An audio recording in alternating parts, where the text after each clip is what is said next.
But one of the last things that one of my best friends said to me before he died was, there's not much difference between you and I. He said, I'll probably die of cancer. You'll probably die of something else, but we're both dying. And it was a beautiful way of saying that we never know what's around the corner.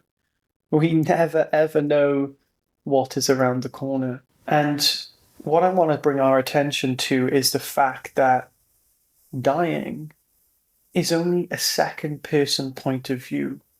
Dying is not from our own point of view. Nobody dies from their own point of view. You cannot die from your own point of view. You may witness a body die, but from that person's point of view, which wasn't really a person, they haven't died. Dying is awesome because dying is birth. The process of dying is the process of birthing. We may not see it this way. Maybe it's hard to, but we have to realize and come to this realization that dying is birthing. Fear is the birthing of deathlessness. You cannot feel fear for long enough before that fear turns into freedom. It's not possible. I've experienced it myself. I went through a psychosis of complete and utter 100% 24/7 fear and anxiety that I was going to die. I thought the plugs were going to kill me. I thought the shower would kill me. I thought I would somehow get hit by a car. I thought I'd trip down the stairs and break my neck. Constant 100% fear. Couldn't leave my room. If I did, it would be extremely painful. I couldn't go to sleep. Every night I thought I was going to die. Every night I thought I would die and not wake up. I used to Google what the chances of dying was before going to sleep, just so I could like ease my mind a little bit. And I would still think that I was going to be one of the certain percentage of people that die in their sleep, you see.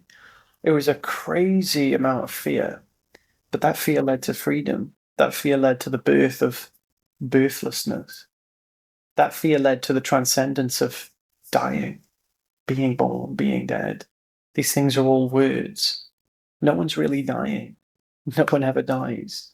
You see, from our point of view, we are eternal life. We don't realize it at the time because the only thing we experience, the closest we get to death, is the fear of it. The closest we get to our own disappearance is the fear of it. The fear of it is the experience of non-existence. It is that which exists, creating the experience that it doesn't exist. So that which does exist, believing that it doesn't exist. Because if it can possibly believe it could die, it must believe it's not ultimately real. If it's not ultimately real, well, if something isn't ultimately real, then it doesn't exist. If something doesn't exist, then it's not real. So if we are real and do exist and we create this belief in our own non-existence, well, that's what fear is. That's what fear is, the experience of our own non-existence, living, being alive, but living as though we are dead. So if we feel like we're dying, we're not dying, we're being born. Fear is the birthing process of eternal life. Fear is that which creates and maintains this burning flame of birthingness that brings us ultimately to freedom. So if you're feeling fear, if you're feeling scared, if you feel like you're dying, if you feel like you're going to disappear, just know that you are being born, you're not dying. You know, the baby comes out crying. It probably wasn't an easy process to leave the comfort of its mother's womb, but it was being born. Likewise, it's not an easy process going through the fear, but nonetheless, you are being born. In order for me to overcome this fear, I had to face it. I had to look it in the eye and say, I don't care if I die anymore. If I do die, then take me. Then let me die. You see, I thought everything was going to kill me. I had to look at it and say, well, then kill me then. I give up. I give up. I give up all holding on to this life. And in that freedom, in that surrender, I found that I didn't die.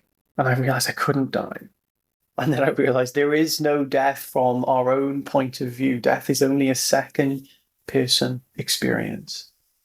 We can only experience the death of something that we perceive. We cannot experience the death of ourselves. Just like every night we go to sleep, we seem to lose ourselves. We come back to ourselves. It's seamless, effortless, natural.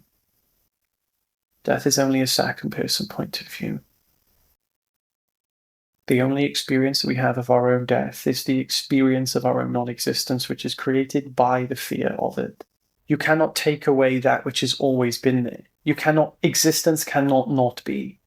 You are existence. If you are real in this conversation right now, which you know you are, otherwise you wouldn't be hearing my words, then you must be experiencing something. If you're experiencing something, you cannot not be experiencing something, which means you are real. That which is perceiving reality cannot be an illusion. That which is perceiving reality cannot be illusory. So we have to see that you cannot perceive an unreality, cannot perceive an illusion. Reality must take place everywhere, otherwise it wouldn't be reality. And being the perceiver of reality, we must also be reality, because an unreal thing cannot perceive a reality. Something unreal cannot perceive reality, you see. That which is real, that which is alive, that which is in us is eternally real and in us. We cannot remove that, we cannot destroy it. It's always been there. It's ever present, infinite being, imperturbable consciousness that cannot be created or destroyed. So the only experience we'll ever have is the experience of being ourselves, and all we ever want is to be ourselves. That's the only experience we want. We don't care who we are, what we are, we just want to be ourselves. That will forever be our experience. We've only ever been ourselves. Every single experience we're looking for is the experience that we want to have to be ourselves. And we then, in being ourselves, all we want to do is share ourselves. We want to celebrate ourselves. We want to celebrate ourselves with the world. That's the only thing we've ever been doing. It's the only thing we will ever do.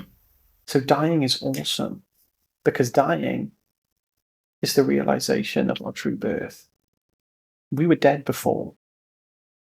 This is the point where we start living. If you're interested in this type of conversation, I have a free community where I take people through meditations every single week. There's amazing people there. I think you'll really enjoy it. I'd love to see you there. Have an amazing day, guys. Take care. Bye.